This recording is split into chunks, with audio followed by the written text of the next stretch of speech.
मध्य प्रदेश में सत्तारूढ़ बीजेपी के नेता के परिजन भतीजे भतीजे भी गुंडागर्दी पर उतारू हो चुके हैं। बाकायदा चैलेंज दे करके घर में घुस करके महिला से छेड़छाड़ करते हैं, रेप की धमकी देते हैं। जब महिला घर में अकेली होती है और विरोध करती है और जब गुंडे को लगता है कि वो अपने मंसूबों पे कामयाब नहीं हो पाएगा तो महिला को चाकू मार देता है, उसके स्तन को काट देता है। वक्षस्थल पर चाकू लगने से महिला की हालत गंभीर हो जाती है। महिला का इलाज चल रहा है गंभीर हालत में।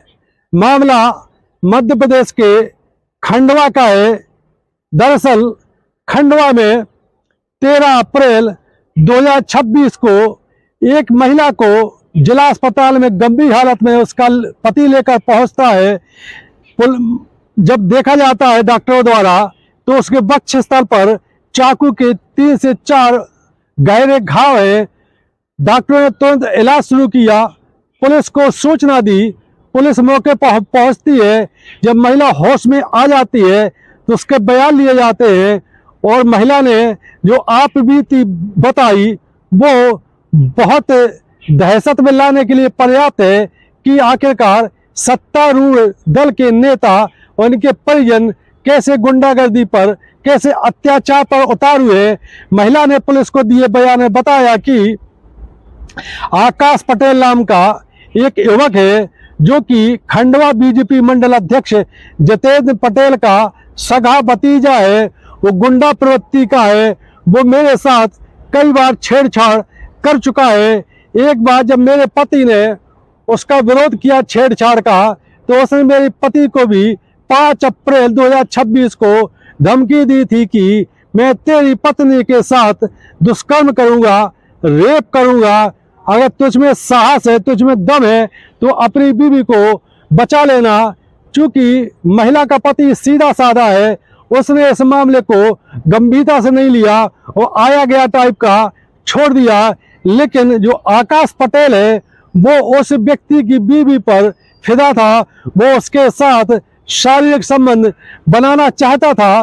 13 अप्रैल को दोपहर में 12 बजे जब महिला घर पर अकेली थी तो ये आकाश पटेल गुंडा बीजेपी नेता का भतीजा उसके घर में घुस जाता है, महिला को पकड़ लेता है, वो घर के दरवाजे बंद कर देता है और उसके साथ दुष्कर्म करने की कोशिश करता है। महिला बहुत विरोध करती है।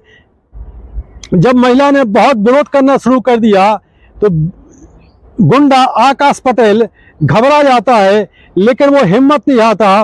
वो महिला से किसी प्रकार से उसके साथ संबंध बनाना चाहता था, लेकिन महिला ने अपने स्तर पर जितना विरोध किया उससे आकाश पटेल बहुत गुस्से में आ जाता है और जो चाकू अपने साथ जेब में लाया था वो चाकू निकालता है। पहले तो उस महिला के स्तनों को वो दांतों से काटता है छेड़छाड़ के दौरान। उसके बाद ही महिला हिम्मत नहीं हारती है और विरोध करती है। तो अब वो आकाश पटेल अपनी जेब से चाकू निकालता है और महिला के सीने में चाकू 2-3 बार करता है चाकू से। जब महिला खून से लथपथ हो जाती है तो आकाश पटेल घर का गेट बंद करके वहां से फरार हो जाता है। 5 से 10 मिनट में ही महिला का पति घर पहुंचता है। जब वो देखता है कि गेट अड़का हुआ है लेकिन लगा हुआ नहीं अंदर से, जब वो घर के अंदर जाता है तो देखता है कि उसकी पत्नी करा रही है और खून से लथपथ है, सीने में चाकू घुसा हुआ है। वो तुरंत आवाज लगाता है। वो आसपास के लोगों की मदद से अपनी पत्नी को लेकर के वो जिला अस्पताल पहुंचता है। जिला अस्पताल में महिला का इलाज शुरू किया जाता है। पुलिस ने महिला के बयान लिए और आकाश पटेल के खिलाफ जानलेवा हमले का केस दर्ज कर लिया। लेकिन आकाश पटेल चूंकि फरार है, पुलिस गिरफ्तार करने का दावा कर रही है। जब पुलिस ने महिला जो कि बहुत गंभीर हालत में जिला अस्पताल में भर्ती है उसके पति के बयान लिए तो उसने भी कहा कि आकाश पटेल मेरी पत्नी के पीछे कई दिनों से लगा हुआ है। मेरी पत्नी ने भी उसको कई बार डांटा और मैंने भी उसको 1-2 बार रोका कि ऐसा करना ठीक नहीं है, तुम बड़े घर के लोग हो और इस प्रकार की हरकत करोगे तो तुम बदनाम हो जाओगे और हम सीधे साधे आदमी हैं, गरीब आदमी हैं, हमको क्यों परेशान कर रहे हो। लेकिन आकाश पटेल उस व्यक्ति की पत्नी पर फिदा था, वो किसी प्रकार से उसको हासिल करना चाहता था। 13 अप्रैल को दोपहर में आकाश पटेल ने महिला के घर में घुस करके उसके साथ जोर जबरदस्ती की। जब शारीरिक संबंध बनाने में नाकाम रहा तो उसके पहले उसने छेड़छाड़ के दौरान महिला को शरीर में, स्तन में और कई जगह पूरी तरह से काटा। उसके बाद भी जब महिला ने विरोध करना नहीं छोड़ा तो उसने चाकू से वार कर दिया। पुलिस अब आरोपी को तलाश रही है, लेकिन एक बीजेपी नेता का चूंकि भतीजा है इसलिए पुलिस भी संभल कर कदम रख रही है। इधर जब बीजेपी नेता जितेंद्र पटेल, जिनका ही भतीजा है आरोपी, उनको पता चलता है कि मेरा नाम भी इस केस में आ रहा है क्योंकि वो मेरा भतीजा है, तो जितेंद्र पटेल द्वारा सफाई दी जाती है कि मेरा अपने भतीजे आकाश पटेल से कोई संबंध नहीं है और जो जैसा करेगा वो भरेगा, कानून सबके लिए बराबर है। ये तो कहने की बातें होती है।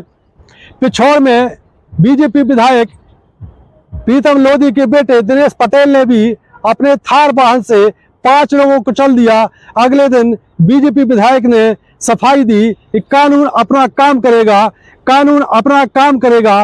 लोगों का कहना है कि कानून तो काम करेगा जैसे करेगा, लेकिन आप लोग जननेता हैं, जननेताओं की जिम्मेदारी जनता की सेवा करना है।